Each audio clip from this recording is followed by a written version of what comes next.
Hello, I'm going to talk today on overcoming harmful emotions. Emotions are harmful if they keep us from what we really want.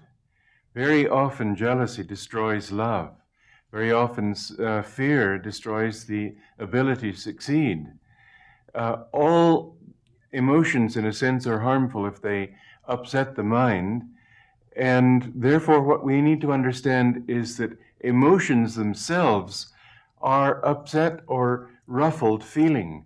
Feeling is the intuitive part of our nature, without which we really couldn't understand clearly anything. The brain can see all sorts of possibilities on a logical level. It's the intuition that says, yes, this is what's right for me. This is what I have to do. The intuition that recognizes a truth or a falsehood, that recognizes the validity of one situation and the invalidity of another. Now, that feeling, when it's kept calm, is able to perceive clearly. But it's like the ripples, it's like the surface of a lake when it has ripples on it.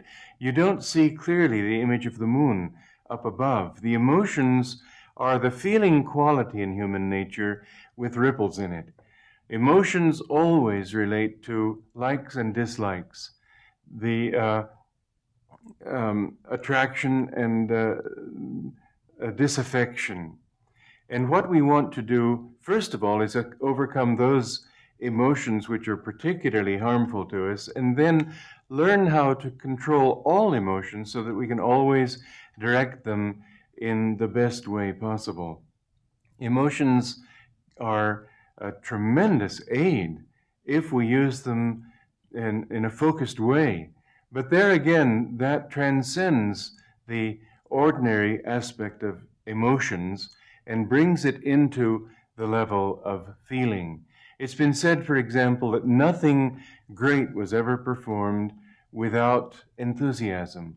Well, enthusiasm is a kind of emotion, but it's a constructive emotion, and it leads toward that level of calmness which finally can help us to distinguish between true enthusiasm and false enthusiasm. That is to say, enthusiasm over things that really are good for us, and enthusiasm over things that could, in fact, hurt us. So the intuitive faculty is essential even in an emotional state, that we bring the intuition to bear to know how to direct our enthusiasm, how to direct our joy at meeting an old friend that we haven't seen for years, how to direct it lovingly toward our wife or husband or children or friends. All of these are emotions, but at the same time they're focused, they should be calm, otherwise they'll be disruptive to even the good things that we try to do. Very often, by an excess of emotion in our relations with other people, for example, we actually disturb that relationship. If we can keep it calm enough so that the feeling can come through, the intuitive faculty can come through, there comes in then a sensitivity that makes it possible for us to always bring our emotional and feeling quality into a constructive light. In the theater today especially, you find that actors and actresses seem to be almost judged as to how good they are by how much emotion they can display. Usually that emotion is a harmful emotion like anger, rage, jealousy, vindictiveness. I've often thought that the feelings are like a hose, which if you pinch it, makes the water jet come stronger. And so if we pinch the heart with narrow feelings, with ungenerous feelings, then yes, we can get a lot of feeling of a lot of emotion coming out, but the spray will be very fine. It won't have any real power behind it. The other way to increase the flow of water through a hose is to turn on the faucet. And this is what feeling does when the emotions become calm. Now, when we think of overcoming harmful emotions, we're dealing with a vast array of qualities to work on, aren't we?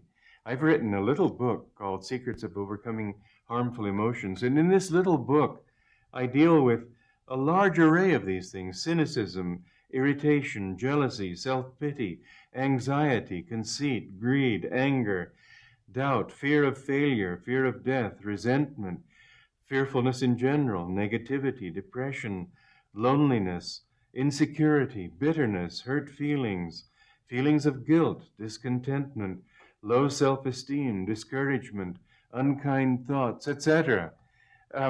How can I deal with those just quickly like this? I don't even know how I dealt them quickly in a little book like this Secrets book. But the truth is that all of these things come back to a central reality. And in that central reality, we find a key to it that will help us to overcome all harmful emotions in one swoop, you might say, and in the process come to understand what it is that we need to do generally in all kinds of situations not even contemplated. This we have time for in our short talk today. You see, the feeling quality is related to the heart. In the Indian teachings, the yoga teachings, they say that behind the physical heart there is what is known as a chakra or center. It's a neural center of energy. But related to each of these different chakras that there are in the spine, this being only one of them, are certain aspects of consciousness. In this one here is the feeling, and therefore the emotions. And when we can learn to work with that, then we find that we don't have to work out here. We can get right down to our own center. So then, what we're dealing with is the feeling center. You notice how in all traditions we hear the heart spoken of as related to love, isn't it so? You will hear someone say, I'm suffering a broken heart when her beloved leaves her or whatever. But you don't hear them say, I'm suffering from a hurt knee. We all know that this is where the feeling is when we feel deep love or deep hurt or anguish or anything. The emotions are generated here. And that's why when you feel emotional, you often will put your hand to your heart and breathe deeply, and your chest heaves up and down. It's this center which is the center of feeling, and it's understood to be that in all cultures. Curiously enough, however, just to sort of take a sideline from that, we read in Shakespeare relating it to the liver. Well, maybe it had something to do with the diet and heartburn, I don't know. But always we hear of heart, we see the symbol of the heart, always for feeling, even in very ancient cultures. Now, what we need to understand then is that there are certain, and I'm going to take you a little bit into esoterica here in a way, but I'll try to translate it into terms that you can relate to your own actual experience instead of asking you to believe something that's far from anything you've actually experienced. The emotional process is related to action and reaction, to likes and dislikes. Now, they come from the heart, they agitate the heart, but what is it specifically that gets the heart agitated? In a physiological way, I'm talking right now. You've noticed when you feel good about something, that you tend to inhale, you tend to sit up straight. There seems to be a sort of a rising energy and consciousness in your body. Isn't that so?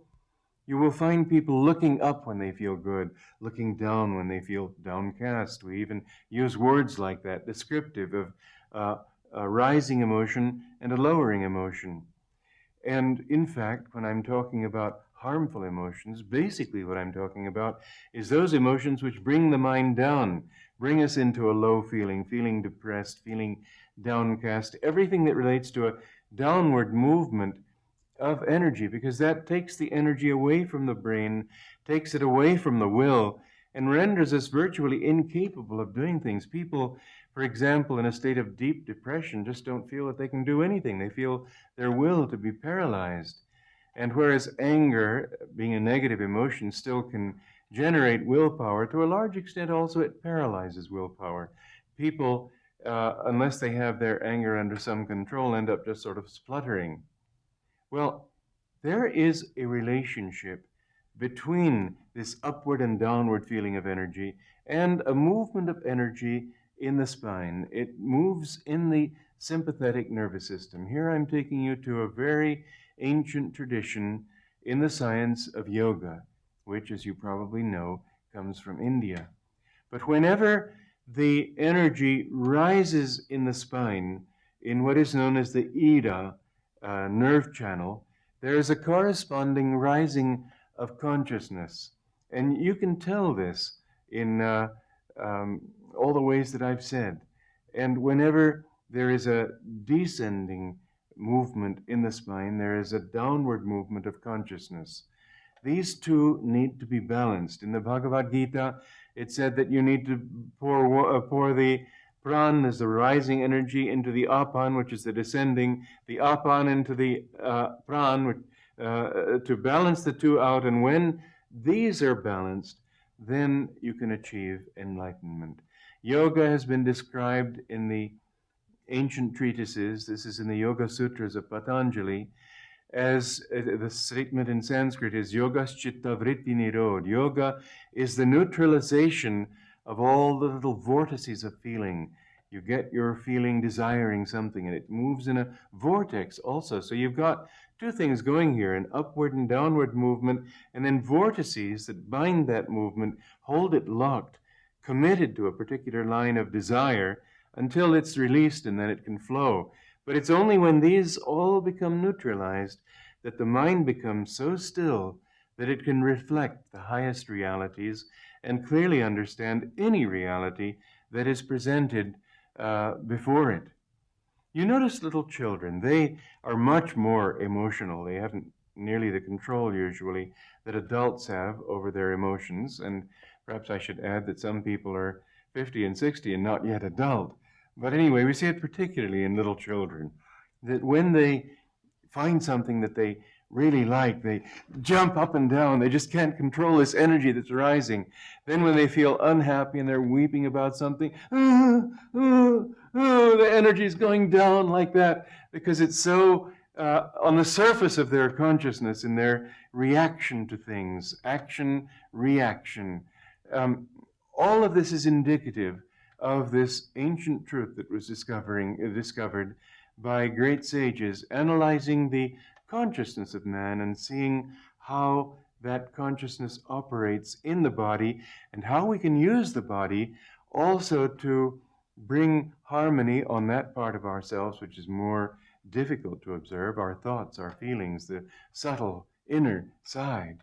So things that can help you to overcome harmful emotions are first those things which will lift your consciousness. Try specifically to lift it. Sit upright all the time. Don't ever sit sort of halfway up your spine on a sofa. Always try to keep your spine straight, your shoulder blades somewhat together, your chest up. Look up. Try to smile more and be in that attitude of always ready to do what has to be done. I am awake and ready. Tell yourself that every morning when you wake up. Repeat it. Walk in place and say it. It will help you to generate that thought more strongly. And then, even when you stand, try to stand more on the balls of the feet, less back on the heels. Everything about you, try to keep it in an upward feeling. Another thing is always to try to keep your will strong. Don't allow it to fall into negativity. Try to learn to say yes to life rather than no. Let your first reaction to anything be yes, and then figure out how you can make it happen. In this way, you'll develop that kind of strong, positive willpower that will automatically lift the emotions, the feeling quality upward, and as it rises, it automatically moves toward the more spiritual centers in your body, up in the brain and at the point between the eyebrows. And in that way, automatically it will become calm. And automatically your emotions, even if there are still emotion and not intuition, will gradually turn toward calmness and therefore toward intuition. Intuition is quite simply calm feeling.